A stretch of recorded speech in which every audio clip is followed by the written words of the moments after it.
مالهم ما بالشكل ده. ينفعش الحرير، ما ينفعش الصوف، ما ينفعش القط صوف، حطيت حرير، حطيت قط، كل ده مخالف. دي حاجه اسمها خيوط تعشيش للكناري.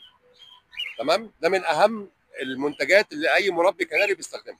ده عباره عن شكاره الخيش اللي هي بتاعتنا اللي بنستخدمها في البيت، اللي بيجي فيها الرز البن، يعني بنغسلها وبننسلها وبنعملهم ما بالشكل ده. ينفعش الحرير، ما ينفعش الصوف، ما ينفعش القطن، خيش، عشان ده كتان.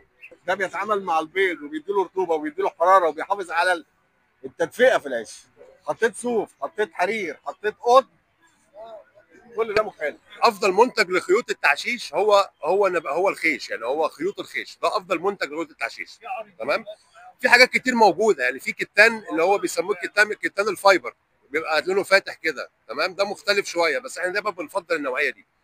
تمام. طبعا بعد ما العصفور بيخلص النتايه، بتخلص العش بتاعها، بنديها حته قطن صغيره قد كده بالظبط، الكتان بتبطن. الفايبر رفيع، فممكن يلف على الرجل، ممكن يلف على الصباع. يعني في منتجات كتير بيعمل للتعشيش، مشاكل. بس احنا دايما بنقول لا، عصفور بدور متعلق على بسبب المنتج كده. الامثل. المنتج الامثل اللي ابعد اجتمع عنه. عليه مربين الكناري خيوط الخيش. حاجه بسيطه عن في بيوتنا كلها، وموجود عند بسيط جميع جدا، حتى لو هنا. مش موجود عندك حته خيش من عند اي علاف، قول له عايز شكاره خيش قديمه مقطعه من عنده، بنقطعها حته 10 في 10.